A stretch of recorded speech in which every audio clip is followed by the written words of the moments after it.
Good afternoon, everyone, and welcome to the Perform Better webinar series. We're here today with four great business minds. We got Julian Barnes, who's going to lead this. Julian is the founder of BFS. Um, the topic today is the path to profitable strength studios, what the data and top coaches reveal. Along with Julian on the panel, we got Mark Fisher from Business for Unicorns. We got Vince Gabriele from Gabriele Fitness. And we got Rachel Cosgrove from Results Fitness. Obviously, we got some great minds in here in the fitness business industry.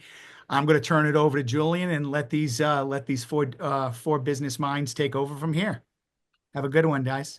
All Thanks, right. Chris. Thanks, Thanks, Chris. Chris. And thanks to all of you who are listening live and who may be listening to this on the recording in the future. As Chris said, my name is Julian Barnes, co-founder and CEO of the BFS network, that is Beauty, Fitness, and Self-Care. One of the things that we do is publish annual reports on the state of the industry. And we recently released the BFS Strength Report, which is what we're going to talk about today. I've asked three of my friends, Mark Fisher, Vince Gabriele, and Rachel Cosgrove, to join us today and talk about the path to profitability for gyms and studios.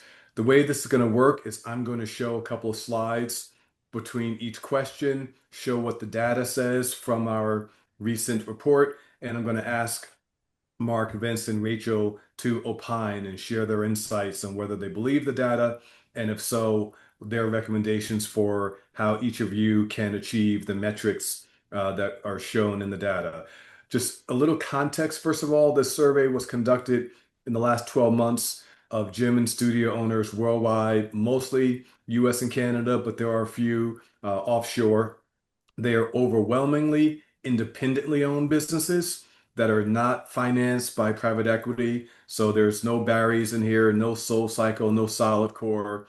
There may be one or two large groups of PE-backed Orange Theory franchises. I think there's one or two, but for the most part, the data reflects individually owned gyms and studios. 71% of the respondents have one location, another 19% have two or three locations. So they're just like most of you who are listening. They started their own gym, maybe they opened a second one, maybe they got friends and family or an SBA loan, but we're not talking about the big national companies. So with that context, let's get started.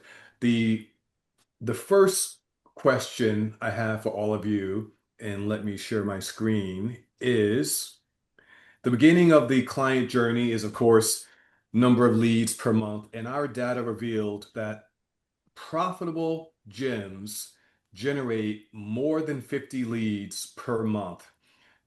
So let me say that again. Profitable gyms generate more than 50 leads per month. And you can see the distinction here between city and suburbs. They're pretty close, 29 and 33%. So, Mark, let's start with you. Is this consistent with your experience from Business for Unicorns? Uh, Generally, I think so. I guess if I can ask one clarifying question, Julian, is this only profitable gyms, or are these Yes. all the gyms that fill this out? Only profitable. All the Only data, profitable great gyms. question. Thanks for reminding. All the data is only for the profitable gyms. hmm Yeah, I mean, I think within reason, obviously, the number of leads you need in a given month is going to be a function of how many clients you have. And one thing I think at some point I'll speak to a little bit, probably your coach to client ratio, because that is going to determine the actual capacity of a given studio. But within reason, yeah, if you say like, 50 leads per month, that's like 12 leads per week.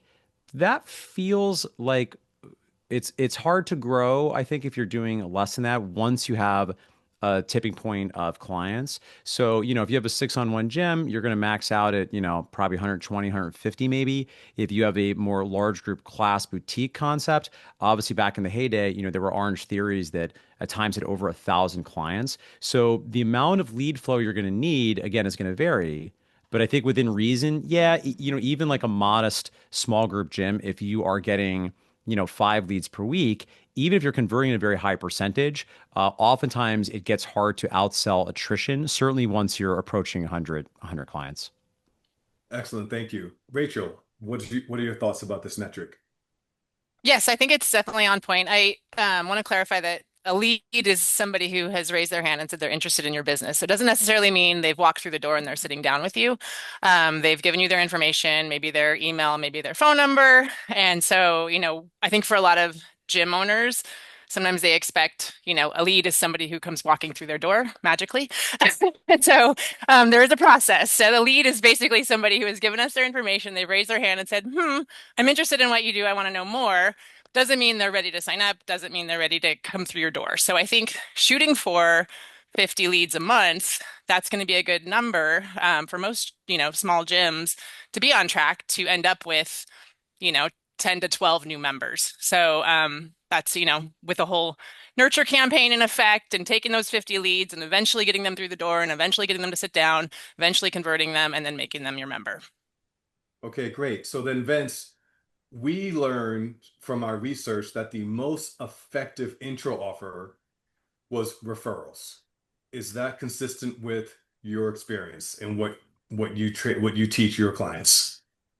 So we definitely teach our clients to generate referrals. I think an intro offer, I don't know if like the verbiage might be a little skewed because in my experience, an intro offer could be something, that you put out on Facebook that was, 2 weeks free or a free trial session or a consultation or something Right. like that. My bad. Let me rephrase.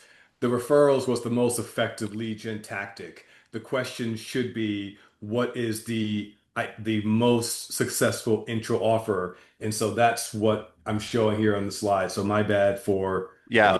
question. Okay, so these are the various intro offers, and you can see here, surprisingly to me, the first place, the fir the response with the answer with the most responses was other, which means, in my opinion, that there's no one dominant or prevailing Yeah. response. No, and I have some thoughts on that. I think that probably the reason is nothing works forever. And I think that one intro offer that could work for a few months or a few weeks eventually will kind of run its course. And then there needs to be a new intro offer that's created because people get things get saturated, people get used to things, they see things over and over again. And so I think the biggest insight that people can make from what I saw here is that you need multiple intro offers.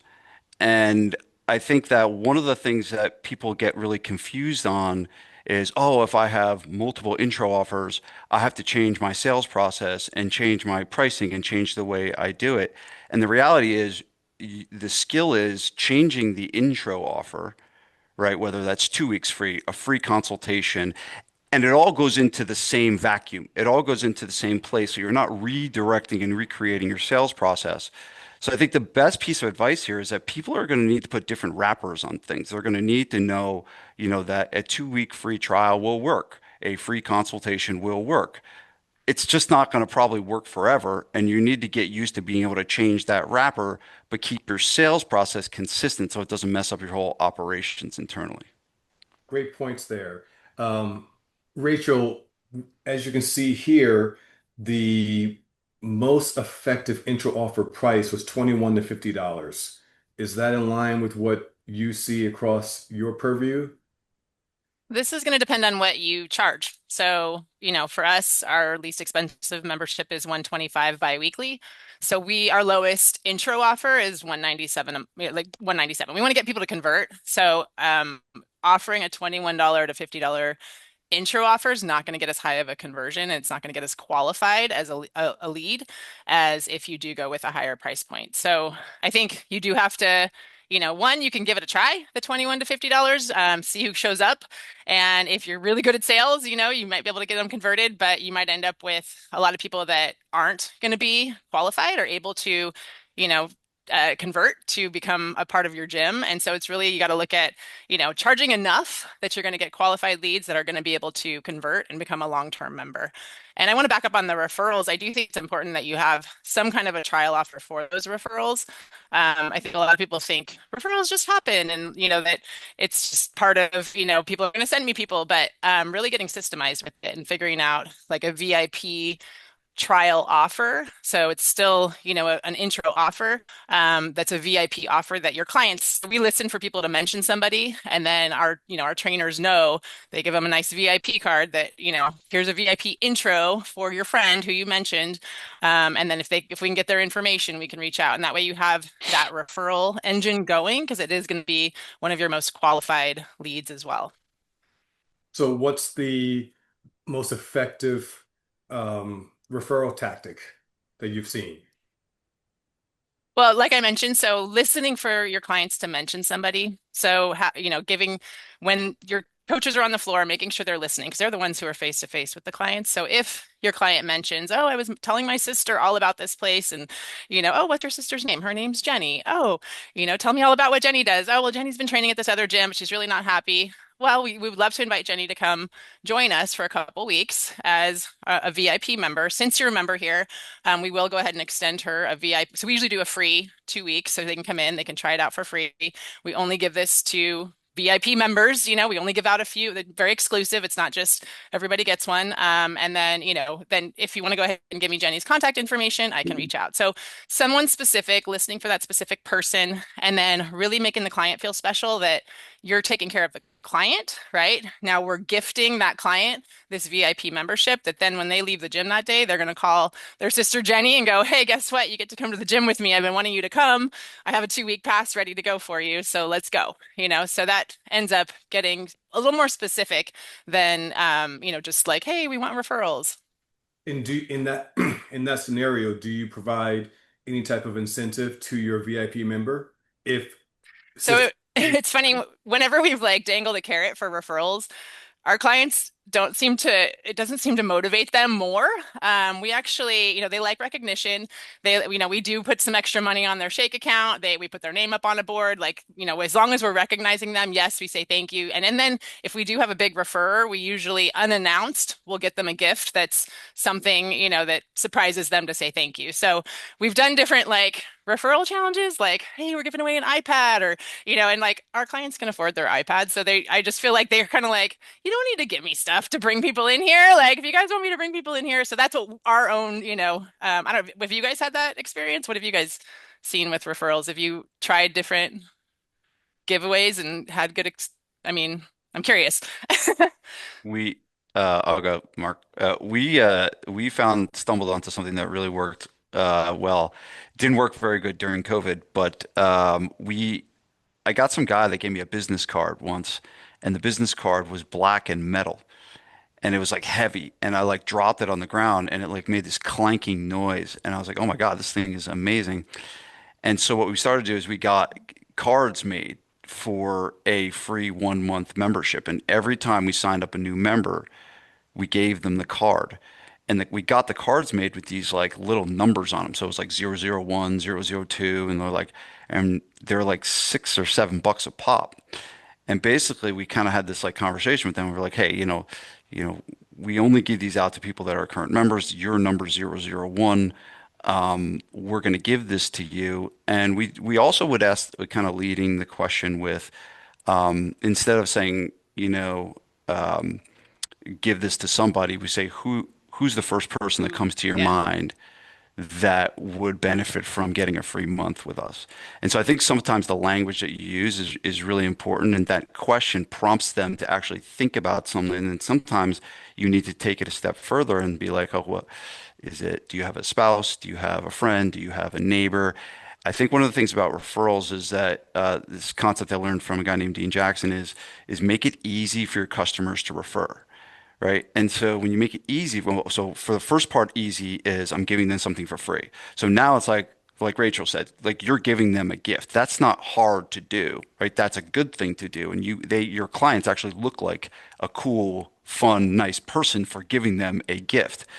And the second thing is there's like a thing that they have that they give it to. So the whole concept is make it easy for your customers to refer, and don't feel like they're like having to sell your business.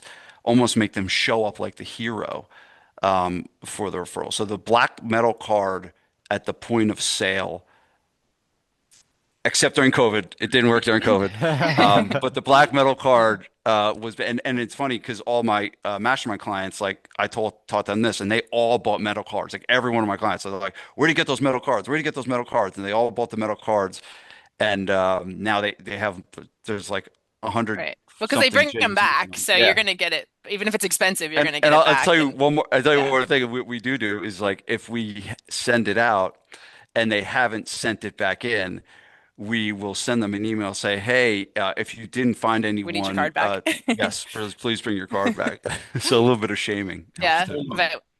And I think you're right, like that at the start of their membership is when they're going to be most likely to refer. So, we've seen that too, is we have scripts in place so that, right away, because that's when they're excited. That's when, you're brand new. That's when they're telling all their friends about you. So really making it easy at that point. So let's go a little further in this because we know that referrals is the most popular lead gen tactic, and it doesn't require hiring an agency and spending thousands of dollars if you have the right systems in place. So let's go a step further.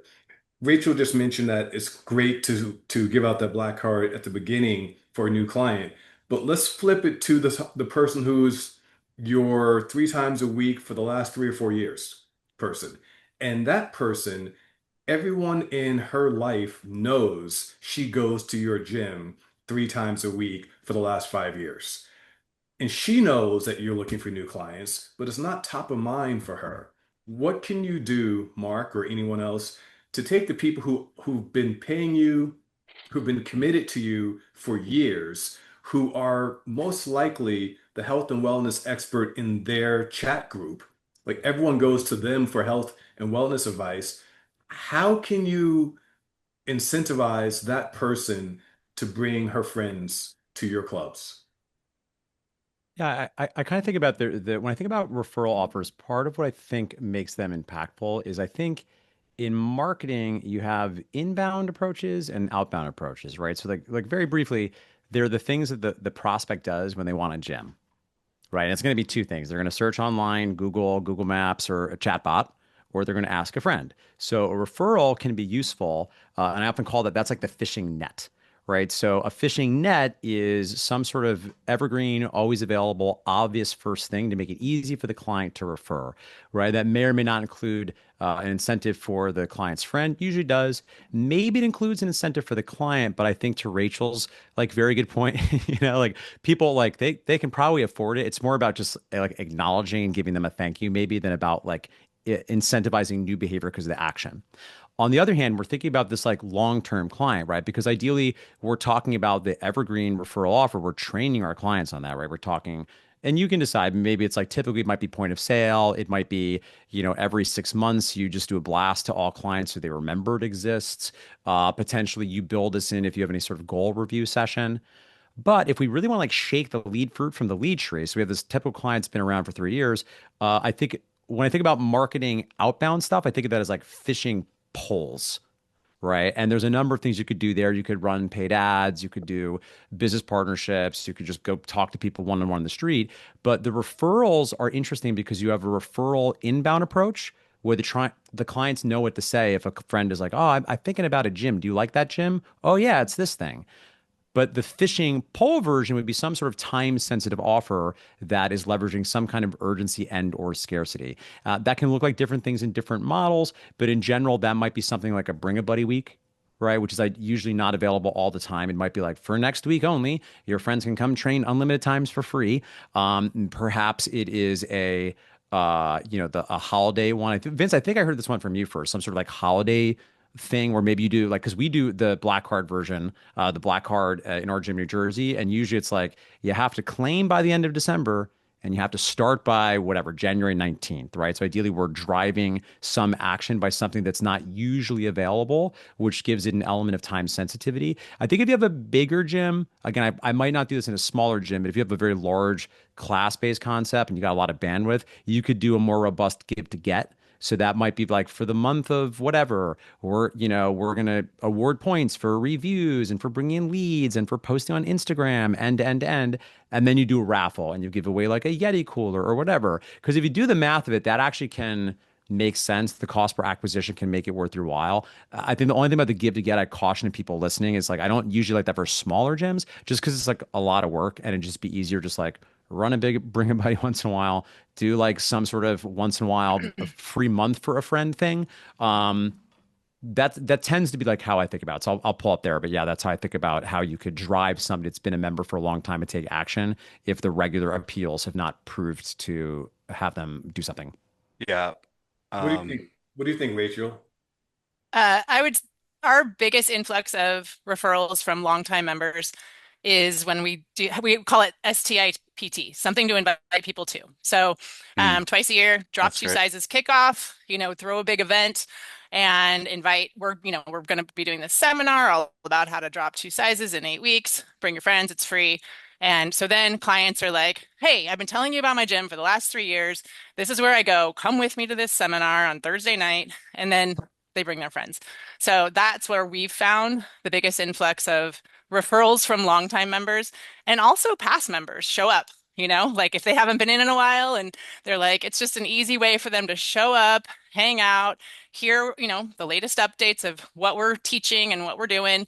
And then, of course, there's a sales pitch at the end of the seminar and we get everybody signed up and it tends to be a big success. So definitely if you haven't, done some kind of a seminar or kickoff or live event, I think that's one of the easiest ways to get people to bring people to you. And what were those initials again? Be an acronym? S STIPT, something to invite people to. Fantastic. Vince, you wanted to add something? Yeah, that's great, Rachel. I always learn something from you, so thank you. I think that I'll go with more of a quick mindset tactic and then a one tactical thing. Um, Most people get referrals by accident. And I think that's the thing that kind of people sit and wait for referrals, and they happen, and they will happen. If you do a good job, they will happen. But since we all know that referrals are the best customers, right? Like, by far, like it's like where I'll take a referral over a paid ad client like any day of the week. And so recognizing that this is a very good way to grow your gym, now how do we strategically think about how to make this happen more often, right? That's the mindset shift of how do we go from accidental, right? It happening by accident to orchestrating the process. And Mark said some great things. Rachel also said some great things. I'll share one that was, I thought, the stupidest idea that we've ever had. We had created this thing called March Madness, and it's based on the March basketball tournament, like of all things. And I had nothing to do with coming up with this idea. It was all my staff, and they were like, "We're going to do something for March Madness," and it was all about an internal driving challenge. There was zero external marketing to get people, and our customer and our current clients they got involved. But what we made is that it was like based on a point system thing. So they got points for certain things, and then there was prizes at the end. And one of the things they got a ton of points for was sending referrals. And this was the most referrals we got in a 30-day period than we've ever gotten before. And it was because people are competing and they got points for certain things. They don't care, like Rachel said, they don't care if like, give them an iPad or stuff like that. But when you gamify something and they can win and they can get points for it, and they didn't even win like cash or like, I don't remember what the prizes were. But creating these, was it STIPT, like STIPT, right? Creating these events, these very orchestrated systems within your business on a regular basis. And here's the last thing I'll say. If it works, do it again. Don't not do it again. If it works, you put it on your calendar and you rinse and repeat. And that's the thing of like what you're building is a system. You're building these systems and processes inside of your business so you don't have to create the new thing every month. It's just like if it worked on Valentine's Day, do a bring a friend week on Valentine's Day. And every Valentine's Day, you do a bring a friend week. And do it for Mother's Day and do it for the holidays and continue until it stops working. All right. So with all those great ideas, now you guys, uh, your gyms are flooded with first-time visits.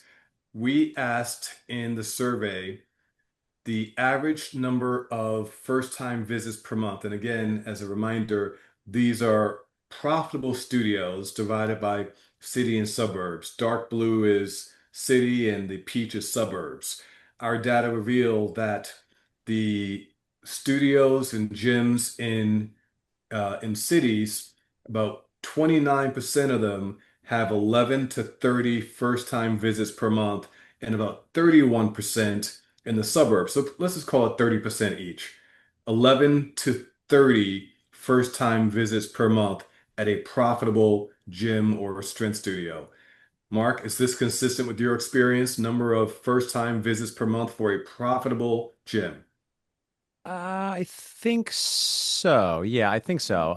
And again, it's hard because at the risk of being a broken record, you have to just keep zooming out to what is the coach to client ratio? What is the max capacity for that gym? How many clients do we have now? And then how many clients do we want? But yeah, within reason, I would also note uh, the first time visit for many strength training gyms, probably a lot of the gyms that Rachel and Vince and I work with, oftentimes that's going to be some sort of sales conversation, right? It's going to be a strategy session or a starting point or no sweat intro, or choose the euphemism of your choice for some sort of sales conversation, which could be after they bought a maybe low price trial, or it could be we're going to either sell a trial or potentially straight to membership. Having said that, I think if there are larger class-based strength studios, I think again of like the Orange Theories of the world, oftentimes in the boutique class world, the first visit is a class. So rather than even having like a quick phone call to set up a proper sit down sales conversation, they will often, not always, but they will often book a free class or maybe a buy one, get one free, or a three pack is very common in the boutique fitness space. They will then book the class on their own. So the first visit is going to vary differently. And of course, again, if you are trying to go from 80 clients to 90 clients, that's going to be a very different volume you need than if you're trying to go from, say, 600 clients to 700 clients. Makes a lot of sense, Rachel. Are those Yeah, numbers so consistent with your? yeah, so looking at data, like we were talking earlier about the 50 leads. So say you're shooting for that 40 to 50 lead number. We want to see about half those people show up in your door. So if you're not getting half those people to show up in your door, then you do want to work on your phone script, work on, your nurture campaign, work on why aren't we getting these people to show up in our door? So I think if we're getting 50 leads, people who give us their name, their phone number, email, hopefully, then if we can get 25 of those people to show up in our door, that's going to be a good number to shoot for. Then let's And continue. it is a free strategy session too. Yeah, same as like Mark said, they're not joining right away. So, these are 25 people who make an appointment to come in and talk about what we do. Okay, and so once they walk in the door, then the question becomes, what percentage of those? Well, Right. this is what you were just talking about. So more than 30 profitable gyms and studios are converting more than 30% of those leads to show. And you can see here in the city, Yes. it's 46%. In the suburbs, it's 56%. So as you just said, 25 and 50, suburbs are doing that at a higher rate. Uh, Gyms in the suburbs Yeah. are doing that at a higher rate. And we Yeah. define, I'd say 60% is low for a gym of like a gym like ours. Like if you have your sales process in place, you should be converting. So of those 25 people that show up, 60 to 70% should definitely be happening to get so converted to just become a member. for clarification, we didn't ask another option above 30% in the first survey, but we have added that in the current survey. So it doesn't mean that they're not doing 40. Right. The highest, the highest possible response was more than 30%. But next Can I year, ask go just ahead. one clarification, Julian? So this, I'm reading this as conversion rate of leads to first-time visitors. Correct. So Oh yeah. this is for top of funnel leads Yeah, to who you're right. comes into Okay. either first class or okay. Is that, I just want to sure I'm reading this properly. Yes. So this is like the 50% Yeah. number I was throwing Correct. out. So it's not a Yeah. bot, it's just who showed up. Right. Right. There are two. I get what you're saying, Rachel, though. Yeah. We Yeah, asked about Yeah. two conversions. We actually think that there are three conversions that happen. And when right. people always say conversion rate, my question is which conversion rate are you referring to? Yeah. Hmm. Because you even want to track like people that book an appointment and then people who show up. Right. Because Right. you might get, a large percentage booking appointments, but then if you're not following up and making sure they're going to be there, or if they're not qualified, which we want to back up and go, where'd we get these people from? Then, they're not going to show up in your door. So let me ask a broader question, then you guys can run with it. We think of conversion, or in this survey, we reported conversion in two ways. Conversion number one was lead to they walk in the door, whatever you want to call it. From lead to walk in the door is conversion number one. Conversion number two, they walked in the door, they took a class or they had a consult, and they pulled out their credit card and made a second purchase. We say second purchase, not necessarily a membership. Somebody may go from the intro offer to a class pack, not necessarily a membership. And let me back up. We actually didn't ask about membership. We used the phrase recurring payment because we don't really care if it's a class pack or a membership. I think what's important for the gym owner is the recurring payment.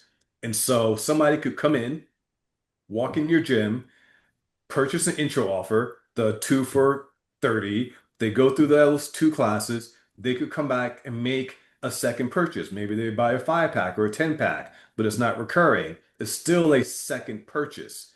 Our report said that the conversion rate from lead to show is 30% at profitable gyms. The conversion rate from show to next purchase, whatever that is, was also 30%. That's what our data says. What does your experience say, Vince?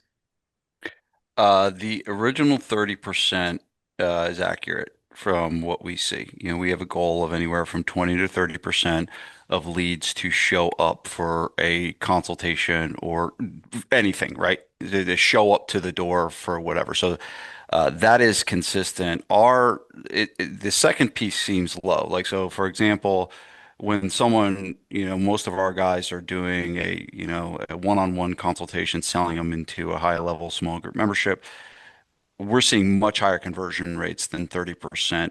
Kind of what Rachel was saying, 70 to 80% is what we're seeing. A lot of people have gone from, and this is kind of an important thing.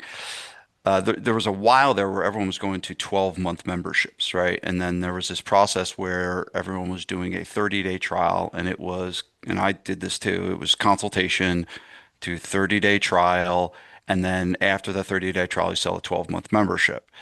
Where the seems to be most people are going is a month to month, not most people, but a lot, a month to month membership where they show up to a consultation and now we're just selling them direct to a month to month membership. And that's making conversion rates go higher because it is less of a commitment. It's kind of hard for someone to commit to a 12-month thing right off the bat. Those conversion rates are lower. So to answer your question, 30% on point. The next 30% seems very low from what I'm seeing. We're seeing closer to 80% committing to a month-to-month membership right from consult, if you Great. will. Vince, are you charging for the initial consult? No, no, it's a free consultation. Okay. Yeah, us either. I was just curious. Yeah. All right, so this might be one of the more important questions we asked today. What do you recommend to your clients that they do to get that 30% conversion rate Yeah. from lead to show and to get the 80%? Like, what are the specific tactics that you recommend in their sales funnel to actually get the first 30 and the second 80 that you recommend? Anyone? How do we actually, what's in the sales funnel to get So conversion rate? Yeah, so I have a small group mastermind called the CEO Mastermind, and they show up every quarter, and we have every ounce of data they could possibly have. They bring it to the meeting. And this is one of the numbers that's off the most. And every person that I have seen that has a garbage conversion rate from lead to show, we do what ruthless thing I'm about to tell you is we put them on the phone in the middle of a group, with their colleagues and gym owners. It's like, getting in there naked, and we have them do a trial, right? And we're listening to how they're closing on the phone. And every time someone with a low conversion rate is absolutely awful on the phone. And I think that we can talk about, all the different tactics and text message reminders and we can show up like the hospital and make sure everyone knows and they get 1,000 texts. If the conversation is crap, it's really not going to show up. So that's like, I think we tend to put the cart before the horse with lead conversion. It's not about the automations and things. It's about the quality of the conversation that people are having. And here's the biggest tip I'll give. It's got to be about them. It's got to be about the person and asking questions and having a not a script that you read word for word, but a process that you follow and you know what you're going to ask and you're going to listen more than you talk.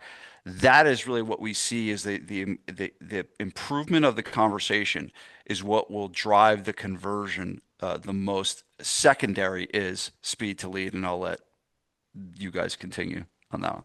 Who wants to talk about speed to lead? Before Yeah, you I mean, Before you do, let me interject. Last week, I was on a flight to Chicago, and I sat next to a pilot who was 20 years in the Army, and he mentioned that the Army trains their pilots on this very simple philosophy: speed is life. That's what the Army teaches their pilots. Whatever scenario they encounter, turbulence, takeoff, they're trained to make a decision immediately. Speed is life. So we say speed to lead, and the Army's teaching speed is life. So Mark, what is your speed to life recommendation for gym owners? yeah, I mean, listen, within reason, everybody says that maybe apocryphal, possibly made up stat that it's something like it's like 85 times less likely if you don't call than the first 5 minutes. And of course, every gym owner in the world is like, but I don't have time. And also, they opt in at 2 in the morning. So, what do I do? So, it's not a perfect world, but yeah, within reason, we want to call people immediately. I think this is always a best practice, but I think two other points. First of all, if you're doing any kind of paid ad, it gets all the more important because a lot of times they're literally just going to forget, right? If they're just scrolling through the phone, a lot of times people opt in. A lot of owners get very frustrated with a lot of digital ad agencies because they'll say, "Yeah, I'm calling the people, but they never opted in. They never heard of us." And listen, I think I understand that that is like a frustrating thing, but in practice, a lot of times we just didn't get back to them fast enough, right? Now, that's not to say that that's a bad thing to do, regardless. If you have a very hot referred lead, still good idea, call them as soon as you can. But you could make the argument that particularly the better you are at marketing and just the sheer volume of colder leads you're getting, the more important is to try to get them right away.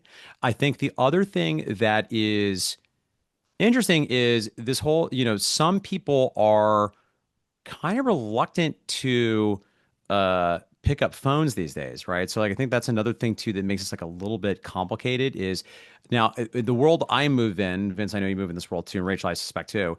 It's interesting because people are older, if they're older than 40, older than 50, they're almost going to want to talk on the phone first, right? I'd make like a little space. Again, if you have boutique studios listening, you might have a different funnel which might work, right? It might be you're just driving them right to the class. You could even try to have them book a strategy session without talking to someone. I think what I have seen, I'm pretty sure Vince and Rachel would back me up on this. I think to Vince's point, the challenge is if we just can't take a minute to help them get clear on why this matters and sort of mine around until we get them to acknowledge there's like an emotional reason they reached out, the show rates are just not going to be as great. So again, it's not a bad game to play, right? You can play I think a higher volume game where not in a negative way, but maybe it's like a little bit more like transactional and we're just volume and we're just trying to get them to take some workouts. Depending on the model you have, I think that can work. At this point in my career, I tend to prefer more of like a small group, slightly more premium priced, slightly older, slightly more high touch model. Because yeah, I would just like double click on Vince's point that unless we get to some underlying reason about why this matters to them, you'll find everything else, right down to retention, is not going to be as successful, right? Because they're not as bought into how this is going to impact their life. So I want to dig into what you and Vince both said. Vince, are you recommending to your clients that they have these closing conversations on the phone or on site at their gym? Um, Because you said you would have if somebody at your mastermind was a low performer, you'd have them get on the call and you listen to their phone game, and their phone game was pretty weak, is what I thought I heard you say. yeah. Do most of your clients have these sales calls on the phone or in person at their gym? So usually the setting is done on the phone. That's Okay. kind of that 30% that we were talking about. Okay. I kind of consider that almost a set, right? That they At the are appointment. either through text message. I prefer on the phone, and Mark made a good point of like pick up the phone and call, and I really don't think enough people do that.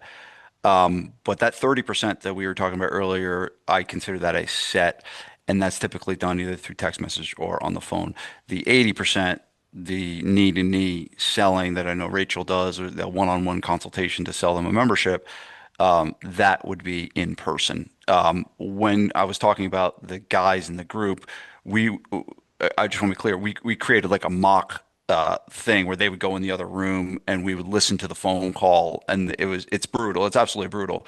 But if they can do it in that environment, they can do it Yeah. in any Yeah. environment, right? That phone call That's was to great. That's set so the great. appointment, right? That yes, exactly. That the phone call was to set the appointment. Okay. Yes. So we have our first question is what is a great question to ask and drive the conversation with the lead? Oh, I Vincent. yeah, I'll give my absolute favorite question, and I want to give credit to where credit is due. The great Dan Sullivan. I know you guys have followed him, but it's called, and I think it can be asked in the set. I think it can be asked in the consultation. I actually asked the same question both times, and the number one response you'll get from this question is, "Wow, that's a really great question." So here's the question: if we were having this conversation 1 year from today, and you were looking back on that year, what has to have happened with your health and fitness for you to feel happy with your progress? Like that's the question. Like memorize that question. I learned that question a decade ago. I have it baked into my mind. I have it word for word memorized. I believe every salesperson should have it memorized because the most important thing about a sale is we're trying to get people to from a current situation to where they want to be.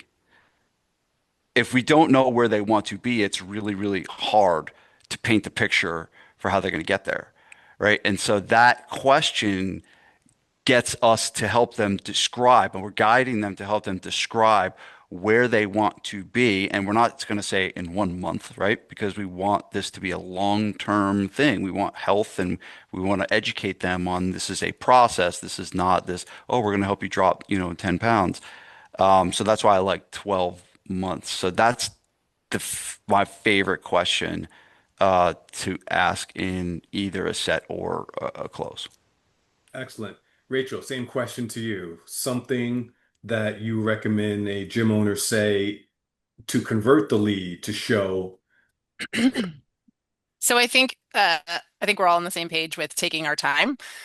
One-on-one appointment, we do spend a full hour with a potential client. So when they come in to sit down with us, really listening to them, like Vince already said, part of that listening to them is digging deeper. So asking why. They say, I want to drop 10 pounds. Don't just let that be the end of the conversation. Instead, ask, why do you want to drop 10 pounds? I want to, well, I have a trip planned for Europe this year with my family. Okay, now let's talk about that trip to Europe. So now we can start to get really into the deeper conversation that I really care about and, really want to hear what's going to motivate this person to join the gym, come to the gym, be consistent. So asking why like 3 times. So, just keep asking why and why do you want to, why do you want to feel that way when you go to Europe with your family? Why would that be important? Well, I don't want to not be able to experience all the things with my family that I could experience, right? I mean, that's where we get into these deep conversations where they're like, they really feel like, you know what, this is going to change my life. And that's what we're doing. We're changing their life. And I think if people walk away from your sales table, we didn't show them enough value, right? We didn't.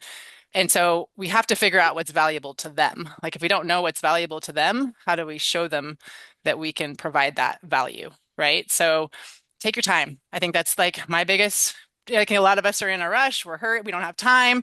We want to do a quick phone call. I want to do, just like take a breath for a minute, sit down. Because if you start that client on the right foot, like Mark was saying, Like we're big on, I would rather have less clients sign up each month that are highly qualified, that are really good fits for our culture and our community, that are going to refer us a ton of people and that are going to be with us for 20 to 25 years, like a lot of our clients have.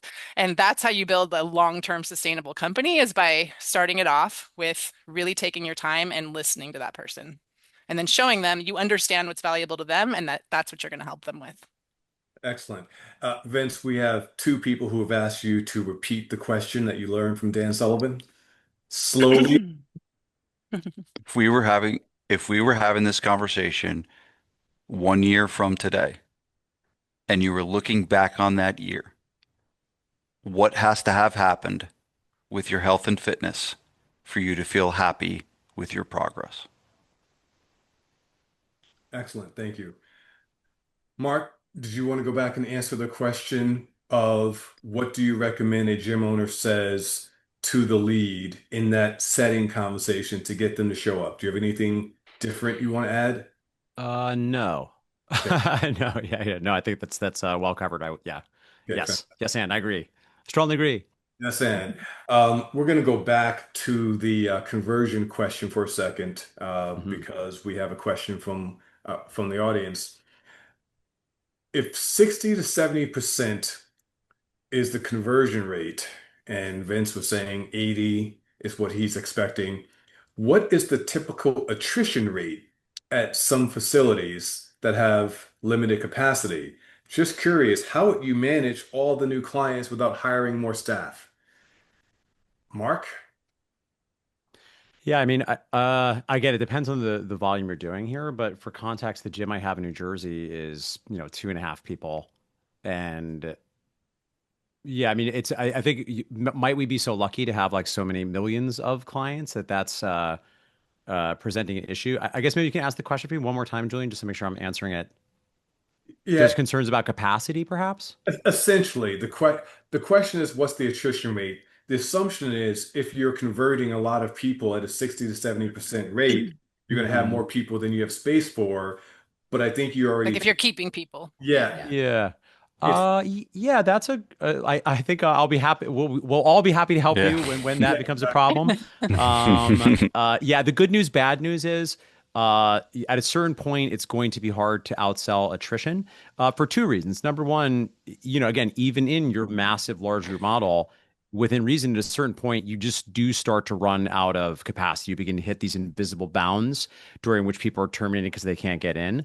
The other way you can reach capacity is depending on how many top funnel leads you can get and your throughput to new members, you will not be able to outsell attrition, right? Because if you have 100 clients and you're retaining it, let's call it 5%, you need 5 clients just to stand still. If you have, and I know this isn't typical, but just to follow us out, if you have 1,000 clients, even at 5%, you're going to need 50 clients just to stand still. Not only that, there will tend to be a little bit of law of gravity all the way down, right? So what do I mean by that? Well, if you have 50 clients and your goal is to grow by 5 clients in a month, and let's say at current, you're converting at, let's say, a 25% throughput, right? Okay, so let's say lead to new member. I think we've been, I think Julian, you're 30 and 30 is 9%. I agree. It's maybe a little bit low, though. Again, in the boutique fitness space, that could happen if you're playing more volume game. Typically, I see 10 to 25% throughput. You can go on the higher side if you're very good at marketing, if your market is unsophisticated, and if you're not relying heavily on paid ads. If you are not as good, if you have a massive paid ad strategy, you're very good at marketing, you're driving a lot of cold leads, and if you're in a sophisticated market, you're going to see that number is a little bit lower, right? There are certain markets in America. Some of you listening might be lucky, where right now it's it still feels like people are like, whoa, they called me right away, right?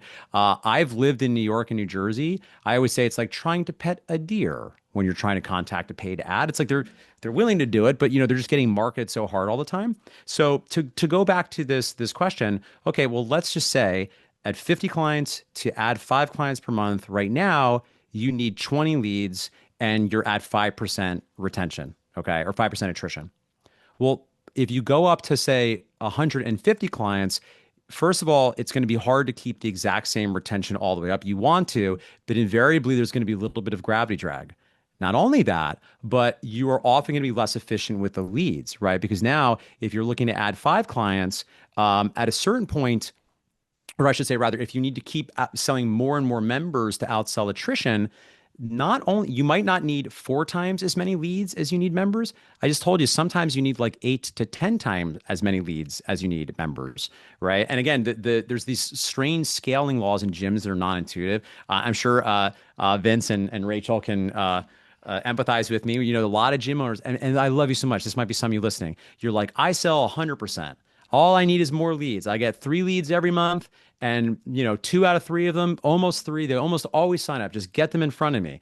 Well, that's true, but if you're only getting 2 to 3 leads per month, this means this is an individual that has navigated a digital gauntlet to find you in the first place, and they're coming in, throwing their credit card at you, begging to start. The rules will start to change if you have a very sophisticated marketing strategy, because at a certain point there will be some change of the quality will denature a little bit as your quantity scales up. I think that's to be expected and is okay. But I say all that to say that that's why in practice, you usually don't have to worry about running out of capacity. And again, by the way, there are people that do. Right. There are gyms in America that hit capacity. And at that point, then you just start to have this interesting lifestyle conversation around, okay, well, what's next? Vince and I've talked before. What do you want now? Right? Do we want more locations? Do you want to like let this rip and scale down your hours a little bit and hang out with your family? So in practice, yeah, I appreciate this question. And I'm sad to say, usually that's not like a real issue. But it is a perfect segue for the monthly churn data that we see here. And our report indicated that the majority of profitable studios and gyms, regardless of whether they're in the city or the suburb, the majority of them are maintaining less than 5% churn rate. Rachel, is that what you see at the gyms that you coach and advise? Yeah, absolutely. I think it's hard to keep up with anything over 5%. So we try to shoot for under 3%. So like Mark was saying, depending on how big your gym is and how many, like we have 240 members, so shooting for under 3% means we need 7 new clients to keep up, right? To keep our 240, right? So I think depending on where you're at, right, this is going to be harder or easier. But I think shooting for under that 5% to remain profitable and not feel like, I mean, a lot of times what we've had is gyms who have done different programs where they get an influx of all these new members because it was a really low priced, huge promotion that they brought in all these people, but they're not keeping people. And so everybody's just coming in and then they're leaving, coming in and then they're leaving. And that's so much more work to constantly have to get new people in the door than it is to, work on your services, work on keeping people. So if you are losing more than 5%, I would fix that before I would worry about, the marketing piece of it. Because, if you work on just the marketing and the people are, going out the door, you're never gonna be able to catch up. Vince, you want to add anything to the churn conversation? I'll just say that I totally agree with what Rachel and Mark just said, and the only guarantee in business is you won't keep all your customers. Right. Like you can make all your gym free, and you could pay people to come to your gym, and you're still going to have a churn rate. So a lot of this is out of your hands. And I think a lot of people beat their head against the wall of, oh my God, I lost a client last month. And, they're taking it very, very emotionally. So I think some of this is managing the expectations of like, you are going to lose people every month, guaranteed, like almost guaranteed. There probably have been months where you've lost 0 people, but for the most of us, we've lost, a small number. So I think it's managing the expectations, but I agree with Rachel. Like it's real over 5%, it gets tough. Like none of us are as good at marketing and sales as we need to be able to outpace a 10% attrition rate. And we don't want to. We don't want to. Everyone on this call probably doesn't want to play that game because one of the differentiators between our company, because what you said in the very beginning of this call, privately owned companies, right? We're mom and pop shops. All of us here are mom and pop shops, and we survive on good culture, on good community. Like that is what makes our business different than a lot of these, turn and burn type of facilities. So you have to protect that. That's one of your most important assets. So if your churn is above 5%, that is something to fix immediately. So, Vince, you just gave me the opportunity for my first question off the board that you guys are not prepared for, but I know Mark is prepared for this.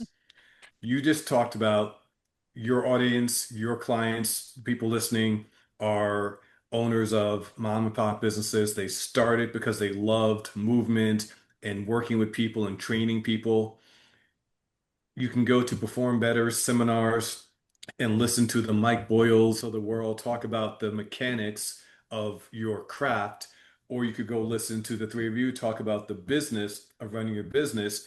How does the individual gym owner manage both, becoming proficient expert in delivering your personal training services and becoming proficient at the business of running a gym in 24 hours? How do you guys manage that? What do you recommend for the gym owner struggling to be proficient in both?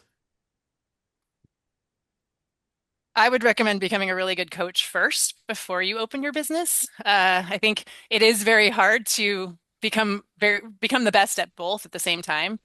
I think if you are not a great coach, if you don't have that skill set yet, it's probably not a good idea to jump and open your own gym right away. Find a place that that you can work, that you can hone that skill. You can learn all the things about being a good coach. If that's what you're passionate about, if you want to be, if you want to coach and you want that to be a part of your, like us, we're coaches. Alan, we're still on the floor coaching. We love it. It's why we own a gym. And so we wouldn't give that up. I'm still running the drop two sizes meetings. It's because I want to, because I love it. So if that's who you are, if that's, you want to coach, where, I know, other people want to be the business owner. And if you want to be the business owner, find yourself a good coach to be your partner so that they can be the one that's honing that skill while you're honing your business owner skills. I think it would be hard to try to do both at the same time. There's a key word you just said there, find a partner. Mark, Yeah. you want to weigh in on this? This topic generally? I know you well enough to know you have an answer to this question. Yeah, I mean, well, I don't actually know the mine's much different than Rachel's, honestly. I mean, I think it's hard to do both of them. I have kind of this theory of my observation of the displaced nutrients, which I must qualify as potentially me getting in my rocking chair in the old gym owner's old folks' home here and be like, you kids gotta go read starting strength again, right? There are a lot of people now rushing to the business stuff, which I get, and all three of us are, arguably voices for that. And we want people to have business processes that are well run. But at the end of the day, the product really is the thing that matters. And to Rachel's point, it kind of is. I mean, it's hard enough to just learn all the business things you need, right? Like even just like marketing, sales, finance, like that alone there's a bunch of different sub buckets of running a business. So yeah, ideally, this is something you've really developed some competence or some mastery in up front. Certainly, that's what a lot of, in theory, franchise brands do, is it's not impossible to outsource it. I guess you could work with someone at some point, but there's probably going to have a bigger conversation on the pros and cons of partners. Because when I think about and I think this tracks the retention conversation, right? People are looking for three things, right? We want results, we want experience, and we want positive relationships. And depending on that consumer and depending on that model, people are going to put different priorities on each of them. But, it's really funny. I was like talking to a buddy of mine. I think some of you guys know my buddy Joe Maglio. We're having a conversation. We're talking about retention stuff, and we're like, oh, these retention things and these stuff. And by the way, we can talk about some of that too. There's a lot of cool things now in 2025 that you can and you probably should do to run the business. And he didn't say it quite this flippantly, but it's a funnier story when I tell it this way. But he was like, "This is all stupid. It just is the session good? Is the product good? Like, do people love the product? Are they excited to be there? Do they like the time of the coach?" Because yeah, you do have to have competence at, I think, the program design, the technical coaching, but then that also has to be married with the business process of how do I do it in a way that is operationally efficient, that is consistent, and that's usually through some combination of creating standards, having audits, and a lot of other stuff we can pull up there. But yeah, I mean, yeah. So I think Yeah, I think Rachel nailed it. Ideally, do the training stuff first and then open the gym because there's only so many hours in the day and that gets hard afterwards. Failing that, maybe Yeah. you want to take a quarterly focus at a time. That's what sort of my own approach to education. I'm not saying that's correct, but I tend to have a focus on stuff on a quarterly basis. I will also give a shout out to our pal Mike Boyle and Kevin Carr and Brendan Rierick. Certified Functional Strength Coach is a great company to look into if you're looking for support in that. We've actually had multiple coaches work for us, get to a point where in our business, they're at the top, doing everything they can as a coach, they're kicking butt, and then they've joined Results University and opened their own gym, and we've been able to Hmm. coach them on their Yep. business and help Yep. them open their business. And that's Yes. been, I Yes. think, the best path is, Hmm. become the great coach, and then, now we can go ahead and open the business. And one of the hardest shifts for trainers to do, though, is shifting from trainer to business owner. And the Yeah. gyms that we work with that we have the hardest, I'm sure you guys are the same, the hardest time getting their business where we need it is the people who want to coach 60 hours a week and can't pull themselves off that coaching floor. You have to be ready when you open a business to give up some of the, I mean, you can, 20 hours a week is max. That's what we say. Like 20 hours a week coaching is max. So we got to get that schedule down because there's no way you're going to run your business if you're planning to coach 40 to 60 hours a week. It's just not going to happen. So I'll give you an exception to that, which goes back to your previous comment about having a partner. Mark and I have a good friend in New York City who coaches 50 hours a week, and he loves it, and he's charges one of the highest rates in the city, but he has two business partners, and his wife is the office man, right? So he put himself in a place Right. where he's just coaching, and there's an Right. ecosystem around him doing all the other stuff. You Yeah, gotta I have often, Right. yeah, and that's a very robust version that is, unique to I think a very talented operator. I sometimes refer to that for people listening. You can maybe locate yourself in this. I sometimes refer to that as the independent trainer plus model because Vince, Rachel, I'm sure you've sometimes had conversations with like wonderful people that we're happy to help, and they're like, "Oh, I have this gym," and you're like, "Tell me about your gym." It's like I trained 3 clients in 75 square foot in my garage. And by the way, if that's you listening, like that's amazing. That's a great place to start. That is just the mechanics of that is a little bit different, right? And by the way, your next step might be now I'm going to rent 200 square feet and I'm going to have a super part-time VA admin help. And then some of you might go on to the types of businesses that the three of us help people run. Some of you, it might be the better move to be like, just scale up to 50 hours per week, charge $300 per hour, have everyone else do everything for you. And, that can be a great way to go based on your interest there. I think the only thing that, I would add to that is, we've been around a minute here. I'm not as young as I used to be. My experience is it's a very special kind of person that's happy to do that into their late 40s and into their 50s. yeah. So, oftentimes you have the coach that loves that when they're like 33 and they're like, this is amazing. I'm making 150K per year. I wear sweatpants. Let's go. And then you're like 42 and you got a mortgage and got 3 kids. And not always, again, I want to see you independent trainer if you're listening. I think that's another great way to go. I just want to support you in being intentional and I just want to acknowledge that in my observations, sometimes what we prioritize changes. All right, guys, we have about 10 minutes left and several questions in the Q&A. So let's go rapid fire answers, one person per question. Which we're really good at. Yeah, yeah, yeah, yeah. 17 minutes only. What's the best way to figure out your gym's max capacity? Is there a standard formula to determine your gym's max capacity? Mark, since you mentioned this twice today, Hmm. what's your recommendation? Yeah, I mean, the way you can back it out is there's a few different ways to do it, okay? But what you could do is you could say, okay, if you have one pod, you're going to have, let's call it 50 to 60 primetime hours per week, right? 50, 55, 60, somewhere in there. The reason being, you usually can't do, yeah, it depends on the market, but we're not going to assume that we can really max out a session like at 2 p.m. on a Tuesday.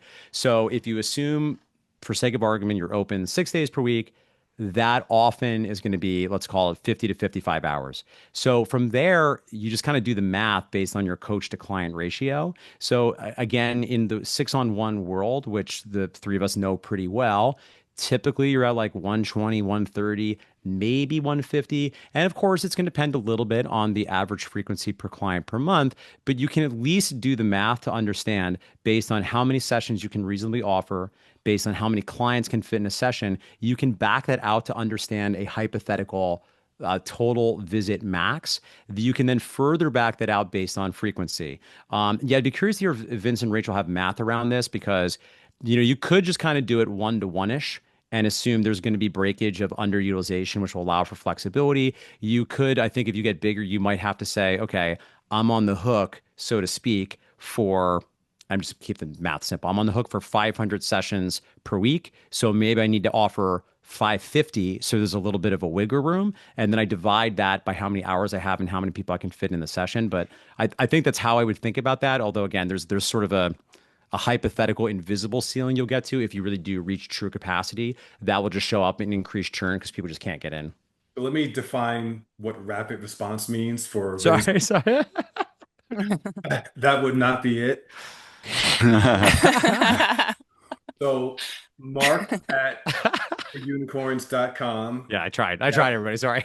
Yes. If you have a question about Yes. contributing max capacity, Mark at businessforunicorns.com.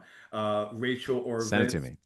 are there training resources that you can recommend to train your staff on delving deeper into the why of the client? Are there training resources? I will go first with a non-training resource. Start with why. Simon Sinek. I mean, everyone here listening, if you haven't listened, if you Yeah. haven't read that, start with the YouTube version of that and then the book. That is a non-training resource. Rachel, do you have a training specific resource? So we actually, in our sales process, we have it laid out pretty good. So if you want to check out Results Fitness University, we have our On-Demand Success Club where we have courses on, how to lay out those questions. There are a number of coaching books, I think, or coaching, and I'm trying to think of some of the ones where they do go over some of those, but I think if you've done like precision nutrition, I know he covers that quite a bit in his precision nutrition certification. So, looking into some of the other certifications, you might find that. But yeah, I think it's something that you want to learn how to coach. You want to learn how to, it's part of coaching, I think, is learning how to ask questions and keep asking the right questions. Excellent. Vince, got a really tough question here specifically for you. What is on the front and the back of your black metal VIP card? I think I have one. Do you have one to I show? I No. I usually have one around here. But I believe it's the front of it says actually. While we're plugging, I have a new book coming out, and I put a screenshot of the card in the book. The book's coming out soon called The Eight Profit Levers. But I believe it's just free. Say it slowly. What's the name of the book? The Eight Profit Levers. And where can they find it? It's not. They'll know. But I believe it says free 30-day jumpstart.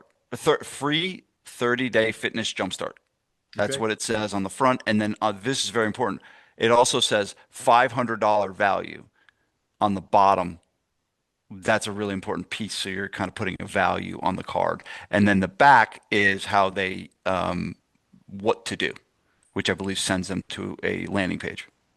Got it. Last three questions, one each. Vince, since you're up, let's go with the last question for you.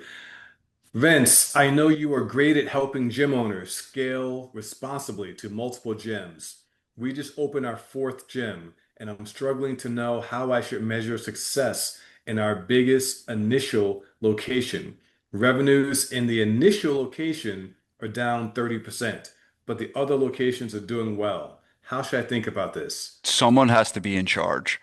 It usually the case is no one has taken ownership, and I've gone through this with many of my guys because I have a lot of guys that they opened up a big gym and then they opened up a lot of little gyms. And the guys that were the big gym, the main mothership has gone down, is they took themselves out of the gym and they're running all these mini gyms and they're leading all these other people and they didn't put someone in charge of the main gym. So they have to get clarity on the role and who owns the results, who owns the P&L of that one location. And just like all the other locations, third, fourth, fifth, sixth, the driver of this, kind of like what Mark said about it, it's all based on the person, all based on the person that is in charge. So if they want that mothership to get back on track, you need to put someone in charge that owns the sales, that owns the community, that owns the retention, and they have to protect that. I call it the center of the accountability chart, the sales and the retention. The rest, the finance and the marketing can be driven by what we call corporate, or like how they're fueling all the other locations and stuff like that. But what's going to protect the business is someone owning the middle of the org chart, which is the sales and the product delivery.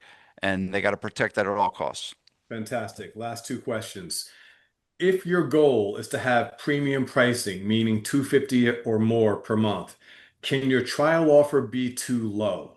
Should you keep the trial offer as high as possible if you're trying to attract premium pricing? Rachel, I think that's for you. Yeah, I think I already mentioned this, that you do want to be careful that you don't go too low with your trial. I would, definitely do a price point with your trial that is closer to your membership. I think if you go too low, you will get people that can't afford your membership. So with the 250 a month, I'd probably stick with like a 197 or 150 even. Okay, excellent. I haven't heard anything about utilizing social media channels, not paid, to bring in more referrals, leads, appointments, etc. Do any of you have a strategy for leveraging organic social media to drive top of funnel? All three of you are nodding, so how about this is the last question. So we're all like, Each of you give one tactic that you use, one tactic of how you use organic social media. We'll go Vince, Rachel, I'll and go, yeah.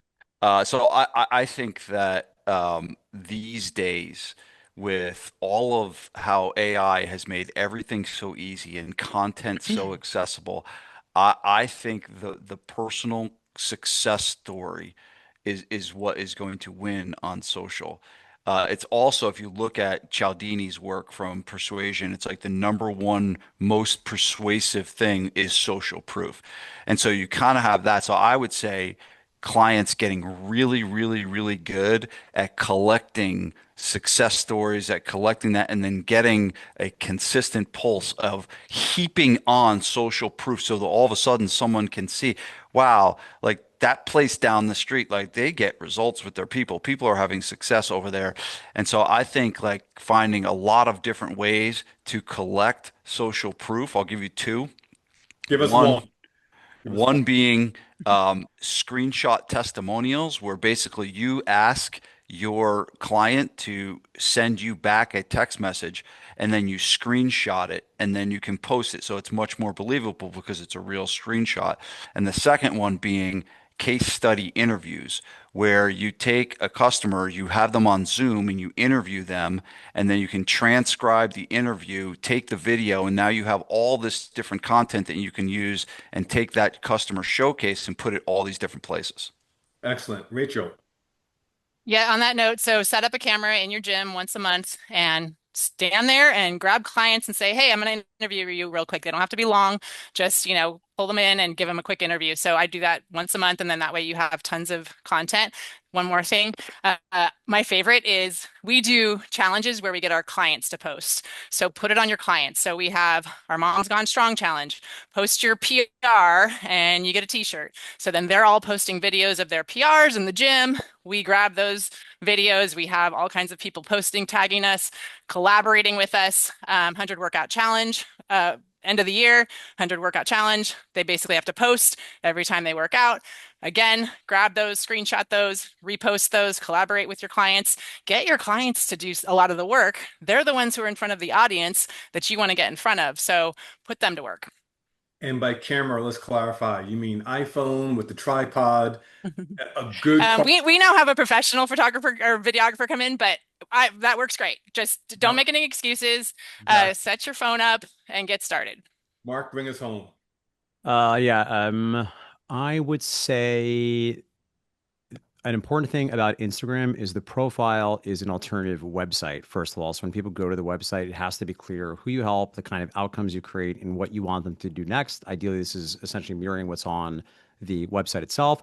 And then finally, and related to that, once people are following you, starting a conversation is a smart idea for a local small business, right? It's often called sell by chat. I personally prefer the term nurture by chat. But starting a conversation with an easy this or that, yes or no style of question to get people to engage. Because presumably, if it's somebody following your locally branded, locally owned small business gym, they might have some interest in maybe doing something. So those are two things I would suggest. There's, I think, a lot more about what you do after that, but then you try to have a conversation and try to get them on the phone at some point is the brief version. So, Mark, your name, your company name, your email, and your Yes. website. Go. Yes, my name is Mark Fisher, Business for Unicorns, businessforunicorns.com, mark at businessforunicorns.com. See how simple that is, So Vincent. simple. Vince Gabriele, smallgrouppersonaltraining.com is where you can get a copy of my free book. Email or Instagram handle? Uh, Email is vince@gabrielfitness.com. Instagram, they changed it. I don't remember it. Rachel. Rachel Cosgrove, Results Fitness University, resultsfitnessuniversity.com. And I am very active on Instagram, so rachelcosgrove.co. And my email is rachel@results-fitness.com. And my name is Julian Barnes, the BFS Network, bfsnetwork.com. The strength report can be found at bfsstrengthreport.com, Julian at bfsnetwork.com. My thanks to our panelists, Mark, Rachel, and Vince, and our special thanks to Chris from Perform Better for organizing the webinar today and inviting us to participate. Good luck to everyone. Happy sprint to the end of the year and happy January, beginning of next year. Thanks, everyone. Thank you. Bye.